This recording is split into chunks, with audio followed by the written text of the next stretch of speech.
Assalamualaikum warahmatullahi wabarakatuh. Kami dari kelompok 3 dari mata kuliah permainan tradisional Sumsel dengan membahas materi tentang identifikasi jenis-jenis permainan tradisional Sumsel yang sesuai dengan perkembangan anak usia dini. Baiklah teman-teman, saya akan memperkenalkan anggota dari kelompok kami. Itu pertama ada Gita Rosa Amelia, yang kedua yaitu Okta Narita Maharani, yang ketiga Tien Piranti Eprilia, yang keempat Tri Novianti, dan yang kelima saya sendiri itu Wulan Putriani. Baiklah, yang selanjutnya itu penyampaian materi. Saya Wulan Putriani akan menjelaskan tentang pengertian permainan tradisional. Menurut James Dananja, permainan tradisional adalah salah satu bentuk permainan anak-anak yang beredar secara lisan di antara anggota kolektif tertentu, berbentuk tradisional dan diwarisi turun-temurun serta banyak mempunyai variasi. Dan menurut Kurniati menjelaskan bahwa permainan tradisional merupakan suatu aktivitas permainan yang tumbuh dan berkembang di daerah tertentu, yang syarat dengan nilai-nilai budaya dan tata nilai kehidupan masyarakat dan diajarkan secara turun-menurun dari satu generasi ke generasi berikutnya.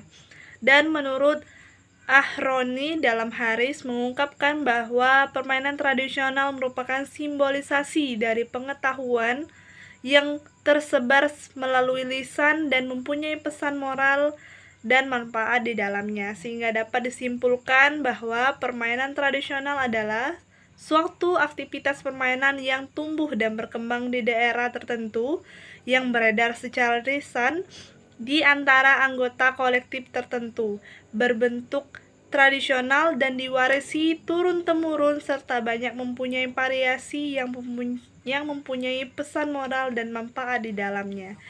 Baiklah teman-teman, itu pengertian dari permainan tradisional. Selanjutnya akan disampaikan oleh teman saya untuk materi selanjutnya. Terima kasih. Baiklah, saya Tien Piranti Eprilia ingin melanjutkan penjelasan dari Saudari Wulan. Di sini saya akan menjelaskan tentang jenis-jenis permainan tradisional. Permainan tradisional terdapat beberapa jenis. Yang pertama yaitu permainan fisik, di mana permainan seperti kejar-kejaran menggunakan banyak kegiatan fisik. Permainan seperti ini tidak hanya di Indonesia, tetapi juga di seluruh dunia. Jadi, dengan bermain, maka fisik anak akan tumbuh menjadi sehat dan kuat untuk melakukan gerakan dasar. Yang kedua, lagu anak-anak, di mana lagu anak-anak tersebut dapat dilakukan menjadi permainan. Seperti lagu anak-anak biasanya dinyanyikan sambil bergerak, menari, atau berpura-pura menjadi sesuatu atau seseorang. Yang ketiga, teka-teki. Permainan teka-teki merupakan permainan untuk mengasah kemampuan anak berpikir logis dan juga matematis. Yang keempat, bermain dengan benda-benda. Permainan dengan objek seperti dengan air, pasir, balok dapat membantu anak untuk mengembangkan berbagai aspek perkembangannya. Baiklah, saya Gita Rosa Amelia. Di sini saya akan melanjutkan tentang materi jenis permainan tradisional Sumatera Selatan. Yang pertama yaitu permainan tenggo-tenggohan. Permainan ini berasal dari Kabupaten Oku yang artinya tebak-tebakan. Nah, permainan ini dimainkan oleh 10 orang anak atau lebih dengan rentan usia 6-13 tahun dengan menggunakan sebuah batu. Nah, yang kedua ada tali kembar atau yeye. Dalam bahasa Indonesia, tali kembar diartikan sebagai permainan tali dua yang diputar secara serentak oleh 2 orang pemain. Nah, permainan ini bertujuan agar melatih kelincahan pada anak. Nah, permainan ini dimainkan oleh lebih dari 2 orang anak dengan usia sekitar 6-13 tahun. Yang ketiga yaitu mandi urek-urekan. Permainan ini berasal dari daerah Musi Ilir Kayu yang artinya kejar mengejar dengan berenang. Nah, permainan ini dimainkan di Sungai Musi dan permainan ini dimainkan oleh lebih dari 2 orang anak sekitar usia 6-15 tahun ke atas. Baiklah, perkenalkan nama saya Tri Novianti. Saya akan melanjutkan pemaparan materi tentang identifikasi jenis-jenis permainan tradisional anak. Yang pertama, identifikasi jenis permainan tradisional bagi kelompok bermain. Yang pertama itu lingkaran binatang. Permainan lingkaran binatang adalah permainan tradisional yang dikembangkan dari permainan tradisional jamuran karena permainan ini dimainkan pada anak kelompok usia 3-4 tahun. Aspek permainan yang didapat, permainan ini melatih daya pikir dan fisik motorik anak. Cara bermainnya itu, permainan anak tradisional ini membutuhkan 2 anak untuk menjadi kucing dan tikus. Para pemain lain harus membentuk lingkaran dan mulai memutar megang tangan. Pemain yang menjadi tikus berdiri di lingkaran sementara kucing berdiri di luar. Tujuan dari permainan ini adalah tikus keluar dari lingkungan dan menghindari tertangkap oleh kucing. Dan selanjutnya ketika sudah tertangkap, mereka akan bergantian peran. Nah, yang kedua itu Mikado. Permainan Mikado ialah permainan yang dimainkan oleh anak usia 4 hingga SD, di mana permainan ini sangat sederhana agar mampu melatih daya konsentrasi si anak. Cara bermainnya itu cukup sederhana, di mana anak hanya bernyanyi sambil menepuk tangan anak lainnya yang duduk di sampingnya hingga nada terakhir lagu. Jika anaknya mampu menepuk tangan yang di sampingnya pada lagu yang terakhir, anak yang ditepuk pada lawannya itu tadi kalah. Yang ketiga itu congklak.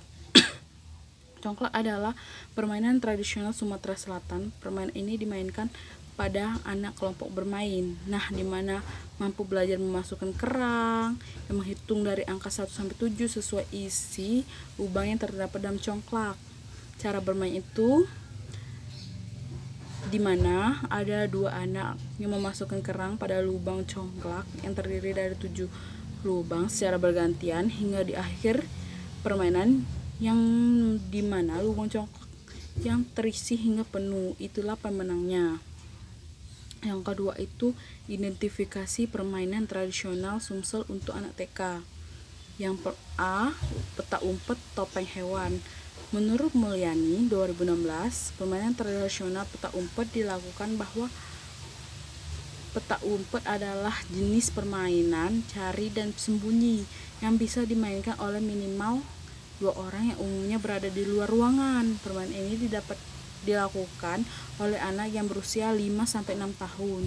Cara bermainnya itu, anak terlebih dahulu memulai dengan home pimpa, menentukan siapakah yang menjadi kucing. Si kucing nantinya akan memejamkan mata atau berbalik sambil berhitung.